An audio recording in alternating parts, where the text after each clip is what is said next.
जिस समय अंतिम समय होता है जीव का, या जिस समय गर्भ में होता है, दोनों स्थितियों में, गर्भ में उसे बहुत जन्मों की याद आती है, तो वो व्याकुल हो जाता है। ऐसे ऐसे कर्म उनके परिणाम से इस गर्भ में, एक बार प्रभु एक बार मुझे निकाल दो, मैं जाकर के मानव देह में ऐसे सत्कर्म करूंगा, ऐसा भजन करूंगा कि दोबारा मां के गर्भ में ना आना पड़े।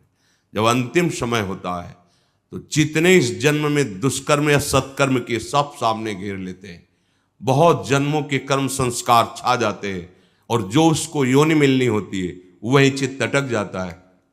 आगे बहुत सावधान, बहुत सावधान। कह रहे हरिराम व्यास जी, 14 लोकों में घूम कर मेरी स्मृति इस समय जागृत, 14 लोकों में घूमा हूं, हर जगह सुख भोग की लालसा में हरि का विस्मरण ही होता रहा। हरि का स्मरण कब होता है अखंड? जब लौकिक सुखों की, भोगों की चाह खत्म हो जाती है। होगी कैसे? भगवान नाम जप से। हरि का विस्मरण कब होता है? जब किसी भी भोग में महत्व करके भोग रहे होगे, उस समय हरि, और अगर हरि स्मरण है तो उसमें सुख नहीं मिल सकता, क्योंकि सत्य प्रकाश तुम्हारे साथ है। इसीलिए बड़े भाग्यशाली जन हैं जो रात दिन नाम का पहरा बैठा लिए हैं। रात दिन नाम, उठे बैठे चले फिरे खाए पिए सब क्रियाएं हो रही, पर भगवत स्मरण परायण, बड़े महत भाग्यशाली। ये जो लोग कहते हैं ना, नाम में रुचि नहीं हो रही, नाम चल नहीं रहा, भाई सिद्ध तो नहीं हो गए ना। रुचि तो भोगों में है, अब नाम अरुचि पैदा करेगा भोगों में, फिर नाम में जब रुचि आएगी तो नामी का रूप झलकेगा। धैर्य पूर्वक जपिए। 14 भुवनों में घूम आया, इसी स्वार्थ ने सुख भोग की लालसा ने हरि विस्मरण कराया। हरि बिसरायो। करोड़ों ऐसे अपराध किए जन्म जन्मांतरों में, जिन्हें ब्रह्म हत्या कहते हैं, पंच महापाप कहे गए हैं। कैसी बुद्धि मलिन हो गई है कि इन पंच महापापों को हम मनोरंजन समझते हैं, सुख का साधन समझते हैं। मदिरा पीना, पर स्त्री गमन करना, द्वित कीड़ा, हिंसा, स्वर्ण चोरी, ये 5 महापाप कहे। बोले हम तो हिंसा नहीं करते, अगर मांस खाते हो तो हिंसक ही हो, वही दंड मिलेगा जो हिंसा करने वाले को मिला है। वैसे जैसे कोई गौ हत्या करता है और आप मांस खाते हैं, तो बिल्कुल वही हत्या आपको प्रताड़ित करेगी, आपको जलाएगी, आपका नाश करेगी। कोटि गाय ब्राह्मण मारे को ताप पाप उपजायो। ब्रह्म हत्या जैसा पाप लगता है। देखो कैसी मलिनता है। इसको हम आनंद समझते हैं, मनोरंजन समझते हैं। यह है भारी विपत्ति संपत्ति की। बहुत बहुत सावधान। ऐसा धुआं उठा है कलिकाल का, मलिनता का, कि पापाचरण में रति है। जैसे निष्ठावान धर्मात्मा पुरुष धर्म से विचलित नहीं हो सकता, ऐसे ही हम अधर्म निष्ठा वाले बन रहे हैं। स्वागत में तो मदिरा ही प्रधान हो रही। कैसा कैसा बुद्धि काम नहीं कर रही। कैसे मंगल होगा, कैसे सुख होगा, जिसे शास्त्र के रचयिता भगवान स्वयं श्री कृष्ण द्वैपायन व्यास देव जी वो कह रहे हैं, ये पंच महापाप है, ये ब्रह्म हत्या के समान है। कैसा कैसा मनोरंजन। मित्र मिले, क्या स्वागत में मदिरा रखी जाए। और बहुत भाई धनी है, ऐश्वर्यवान, तो मांस भक्षण और व्यभिचार, मनोरंजन के लिए द्वैत कीड़ा, दूसरों का धन अपहरण करना, हिंसा करना स्वभाव। क्या हो रहा है? बोले पाप ताप उपजायो, भारी ताप। कल जो है किसी को पूरी चमड़ी सड़ रही है, पूरी चमड़ी चिल्ला रहे, पूरी चमड़ी उधेल रही, खून रक्त ऐसे मक्खियां भिन भिना रही। क्या हुआ? कर्म बिगड़ गया, मानव देह मिली, जीना मुश्किल है, प्रतिपल आह, अब जब तक जिए तब तक वो चीखता रहेगा। अर्थ नहीं है औषधि के लिए, कोई पास नहीं जा रहा है। कैसे आप समझो, जब कर्म अपना दंड देना प्रारंभ करेगा तो कोई तुम्हारी रक्षा नहीं कर पाएगा। बात समझो। हरिराम व्यास जी कह रहे हैं, कोटि गाय ब्राह्मण मारे को ताप पाप उपजायो। आप देश विदेश घूम रहे, आप मांस भक्षण कर रहे हैं, क्या आपको ये जानकारी है कि विधर्मियों ने तलवार की नोक पर उसको पवाने की चेष्टा करते थे तो गर्दन कटवा लेते थे जन, पर उसको कभी जवान पे नहीं रखा, ऐसे चीर दिए गए, स्वीकार कर लिया, पर उन्होंने उसको रख। आज तुम पैसे देके खाते हो, तुम जानकारी करते हो कि जो तुम देश विदेश से घूम रहे हो, गर्दन उतरवाना स्वीकार कर लिया पर चखा नहीं।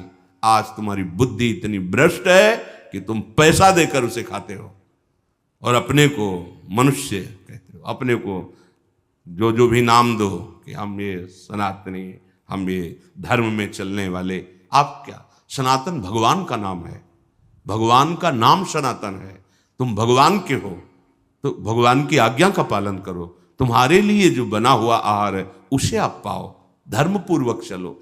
महापाप हम हर्षित होकर करते हैं, बातें बड़ी बड़ी ज्ञान वैराग्य बड़ी उन्नति की बातें करते हैं, और हमारे आचरण कैसे होते हैं। सुधार करो भाई, सुधार कर लो।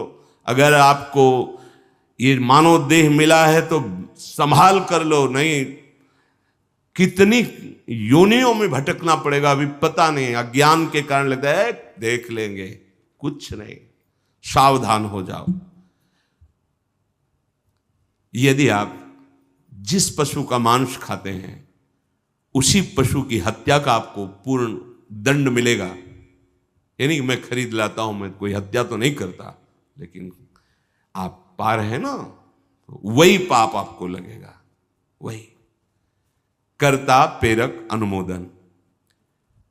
आगे कह रहे, कबहू स्वपचु शरीर धर्यो मैं, चोरी बल उदर बढ़ायो, कबहू कविद्या बाद स्वाद लगी, ब्राह्मण हुए पुजवायो, हरि बिनु छीन ना कहूं सुख पायो।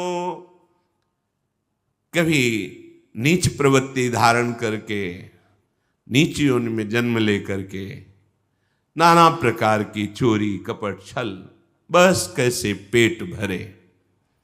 कभी बहुत विद्वान होकर के विद्या के अभिमान में तर्क विवाद करते, प्रकांड पंडित थे,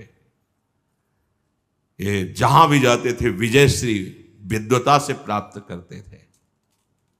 तर्क जिह्वा में ऐसी प्रवीणता थी, कोई इनके सामने टिकता नहीं था। तो वहां फिर नमस्कार, पूजा, सम्मान, वाहवाही। कबहू कविद्यावाद स्वाद लगी, ब्राह्मण हुए पुजवायो। जब कोई प्रणाम करता है, नमस्कार करता है, प्रशंसा करता है, अच्छा लगता है। वो अच्छा लगना देह भाव को पुष्ट करके भगवत विस्मृति के गर्त में गिरा देगा।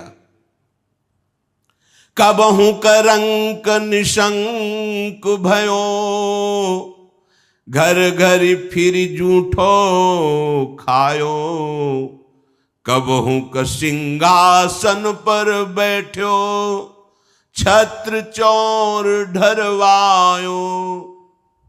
कभी तो इतनी गरीबी देखी है, कभी किसी योनि में ये देखा कि राजा बन गया, छत्र चौर बड़ा वैभव, लेकिन उधर गरीबी में भूख से व्याकुल होकर भगवत स्मृति रहित जीवन गया। कभी इतना वैभव कि उसके अभिमान में प्रभु को भूलकर भटकता रहा। ये ऐसी माया है कि जो जहां है उसी में आसक्त है। महाभारत में प्रसंग आता है, भगवान व्यास देव जी जा रहे थे तो एक नाली का कीड़ा निकलकर बड़ी तीव्र गति से मार्ग को लांघ रहा था। वह भाई इतनी रफ्तार से आप जा रहे हो, क्यों, क्या पीड़ा है तुम्हें? वो बोले उस साइड की नाली में मुझे जाना है और भयभीत हूं। क्यों भयभीत? तुम्हें गाड़ी की आवाज नहीं सुनाई दे रही? बैलगाड़ी आ रही, वो हमारे ऊपर चढ़ेगी तो मैं मर जाऊंगा। भगवान व्यासदेव जी सर्वभाषाओं का ज्ञान रखने वाले, उन्होंने कहा तुम्हें इस कीड़े शरीर से इतना प्यार है? अरे ये शरीर नष्ट होगा तो दूसरा शरीर मिल जाएगा। बोले आपको जो व्यास शरीर प्रिय है ना, ये उतना ही हमें ये कीड़े का शरीर प्रिय है। भगवान व्यासदेव जी ने कहा बड़ी भगवान की विचित्र माया है, अब हम तुम्हारा परम कल्याण करेंगे। तुम एक बार मेरे कहने से रुक जाओ, अभी शरीर छूटेगा और तुम सुख को प्राप्त होगे, तुम्हें दुख नहीं मिलेगा शरीर छूटने के समय। स्तब्ध किया उसको, वो गाड़ी आई कुचल के मन। उसका फिर चतुर्वर्ण में जन्म हुआ मनुष्य योनि में। वो जब नवयुवक हुआ तो अपने इन्हीं सब कार्यों में, जो चतुर्वर्ण के कार्य, उसी में मगन गए भगवान व्यासदेव जी। बड़ा बड़ा प्रसंग है, मुझसे छोटा करके। भाई तुम कौन हो? अपना परिचय। मैं अमुक हूं। नहीं नहीं, तुम्हें याद है? अब स्मृति जागृत हुई। हाँ मैं वही कीड़ा हूं जो आपसे, तो देखो तुम फंस गए ना फिर यहां। जैसे तुम्हें कीड़े का शरीर प्रिय था, ऐसे तुम ये इस शरीर में। नहीं नहीं, इसको भी छोड़ो। भगवान व्यासदेव जी ने वो शरीर छुड़वाया। क्रम से वो प्रथम वर्ण में जब उस ऐसे राजा बना, तृतीय वर्ण, ओ चंवर डुलाए। तुम्हें याद है हर वर्ण में उसका जन्म हुआ क्रम से? तुम्हें याद है? हाँ मैं चक्रवर्ती राजा हूं, मेरा है वैभव, मुझे स्मृति। नहीं नहीं, तब पूर्व, हाँ मैं नाली कीड़ा था, मैं ये समझो। भगवत स्मृति धारण करो, इस पे राग मत करो। वहां त्याग कराया।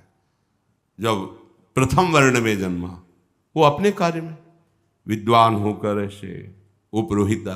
फिर भगवान व्यासदेव, तुम्हें याद है? शास्त्र याद है ये सब नहीं, पूर्व स्मृति याद है? पूरी याद कर। हाँ भगवान, अब एकांत वन सेवन कर, और मैं जो ब्रह्म विद्या का उपदेश कर रहा हूं उसको धारण कर, तो परम पद को प्राप्त होगा।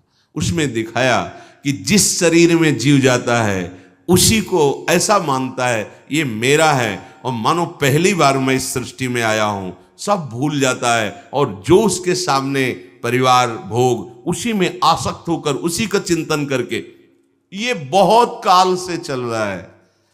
जब भगवत प्रताप से स्मृति जागृत हुई तो कह रहे हरिराम व्यास जी कि कभी मैं नीच वर्ण में जन्मा तो नाना प्रकार के नीच कर्म करता रहा, कभी उच्च वर्ण में जन्मा तो बस यही वाद विवाद और तर्क प्रणाम नमस्कार, इसमें पूरा जीवन विस्मरण कर दिया हरि का। कभी मैं बहुत गरीब हुआ तो घर घर पेट पालने के लिए उनकी जूठन खाई, कभी सिंहासन पर बैठकर राजा हुआ, छत्र चंवर डुल रहे, भूल गया ऐश्वर्य में प्रभु को। कबहू का कंचन कामिनी लगी, रन दूल्हा विरद बुलायो, कबहू क विषयी विषयन कारण, घरि तज मूड मुड़ायो। ऐसे नाना धर्म कर्म करी, जन्म जन्म डहकायो, अब कै रसिक अनन्य व्यास ही राधा रमण दिखायो। कभी कंचन में आसक्त, कभी कामी में आसक्त, बड़ी दुर्दशा हुई, हर जगह विनाश को प्राप्त होता रहा। कभी विषयों का संग करके विषय भोग को ही सुख समझा, कभी बहुत अपमानित हुआ, बहुत दुखित हुआ, तो एक मार्ग दिखाई दिया कि ये सारी सुख सुविधाएं संत बनने में हैं। नारी मुई घर संपत्ति नासी, और मूड मुड़ाए भय सन्यासी। तो बोले घर तज मूड मुड़ायो, लक्ष्य भगवत प्राप्ति नहीं है, धोखा, अपने साथ बहुत बड़ा धोखा, आडंबर, नाटक नहीं, दम्भ पाखंड का मार्ग नहीं, सत्य का मार्ग है।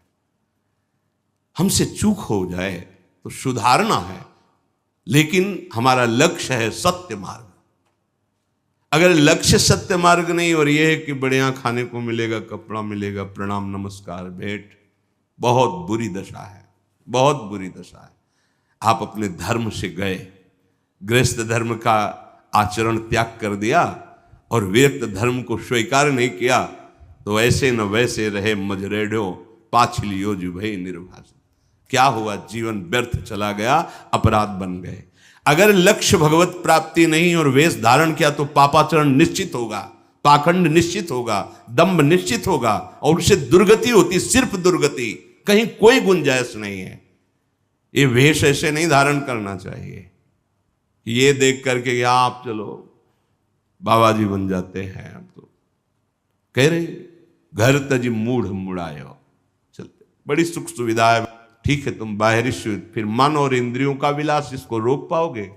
इसको सत्य वस्तु के आश्रय से रोका जाता है, सत्य चिंतन से रोका जाता है। भोग विलासिता पर लक्ष्य करके निकलोगे तो नष्ट हो जाओगे। ये मार्ग ऐसा नहीं है, खिलवाड़ नहीं है कि मेहनत नहीं करनी पड़ेगी। पेट भरने के लिए लोग 8 घंटा मेहनत करते हैं, चंद रुपए मिलते हैं, परिवार का पोषण करते हैं, अगर नाम जप करते हैं तो उनको वही गति मिलेगी जो एक योगी को प्राप्त होती है, जो एक भगवत मार्ग के पथिक को प्राप्त होती है। आपको बढ़िया बढ़िया भोजन, वस्त्र, सुविधा सब मिल रही, किस लिए? कि आप निरंतर अपनी इंद्रियों को शासन में रखकर भगवदानंद में डूबने के मार्ग में चल रहे हो। चलो निकलो, भगवान की माया ने सहयोग कर दिया, चलो निकलो। तुम्हें अब चिंता न खान पान की करनी, न वस्त्र की करनी, न व्यवहार की करनी, निकलो भगवत चिंतन करके। ये मार्ग है। अगर इसको आप प्रयोग में लेना चाहते हैं, इस वेश को अपनी वासनाओं के प्रयोग में, तो निश्चित जिस दिन विधान लागू होगा तुम्हारे कर्मों का तो भारी दंड मिलेगा, इसलिए सावधान।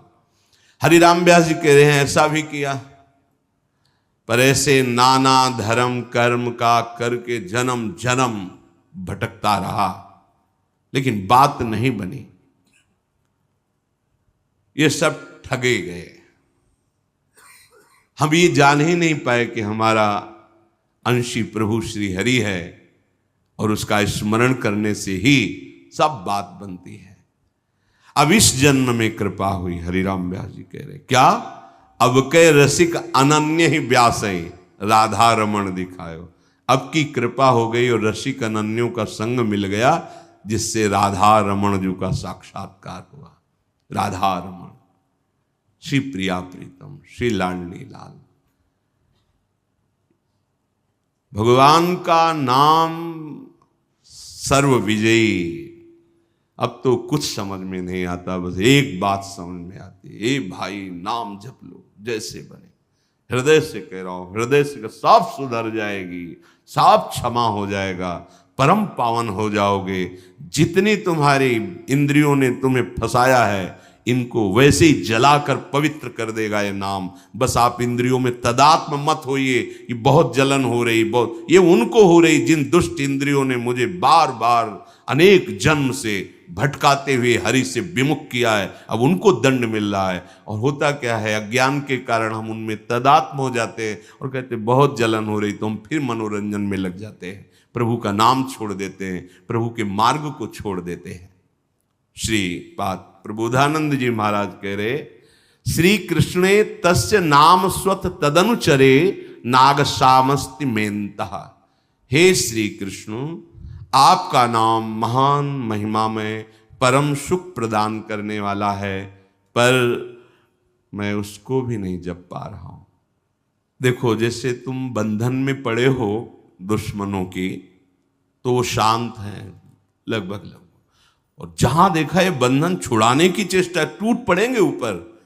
ऐसे ही जहां तुम इस भव समुद्र से निकलने की चेष्टा करते हो, एकदम हर दोष प्रकट हो जाता है। दूसरों पर दोष दृष्टि करना, निंदा करना, नाना प्रकार की कामनाओं की भीड़ लग जाना, वो उपासक तभी निकल सकता है जब किसी भगवत प्रेमी महात्मा का सानिध्य हो, क्योंकि इन सब प्रपंचों को दबाने के लिए सत्संग बहुत बड़ी सामर्थ्य है। रोज नया उत्साह, रोज नया बल, रोज नई उमंग जागृत करता है।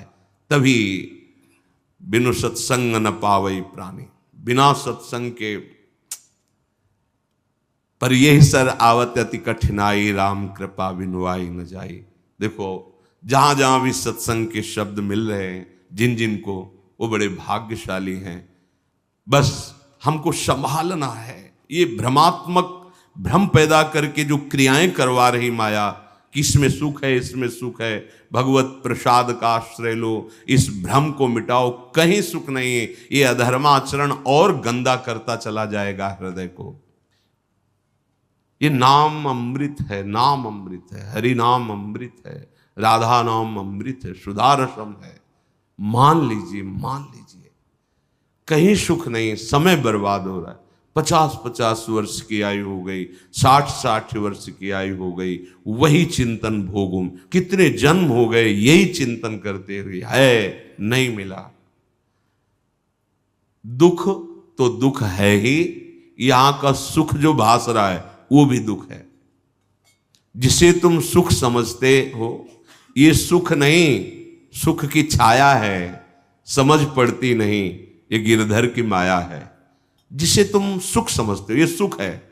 जैसे अपनी वृत्तियां कहां जा रही हैं? शरीर में सुख, शरीर संबंधियों में सुख, शरीर भोगों में सुख, धन में सुख, मान में सुख। मान में सुख है, प्रतिष्ठा में सुख है। कैसे जानोगे कि तुम प्रतिष्ठा में महान दुख है, घोर बंधन है, एक यंत्रणा है। अगर इसकी चाहत है तो एक यंत्र, जैसे नरक यंत्रणा, ऐसे एक यंत्रणा है, एक दुख है, आपकी स्वतंत्रता का नाश। स्वच्छंद रूप से आप नहीं, ये आप इसको सुख समझते। अगर इसकी चाह है तो घोर दुखद बात है। एकमात्र भगवदानंद में ये बहिर्मुख करने वाली वृत्ति, मान प्रतिष्ठा का सुख, ये भयानक दुख है। समझ में नहीं। सम्मानम कल्याति घोर गरलम, समझ में नहीं आ रहा। प्रतिष्ठा सुकरी विष्ठा, गौरवम घोर रौरवम, ये उन महापुरुषों के वचन है जो उस आनंद का अनुभव। हम कह रहे यहां का दुख तो दुख है ही, यहां जो तुम सुख मान रहे हो वो भी घोर दुख है। यहां की संपत्ति विपत्ति है। जिनके पास बहुत वैभव, चैन से नींद नहीं आती। अब उतनी स्थिति से नीचे वो जी नहीं सकते।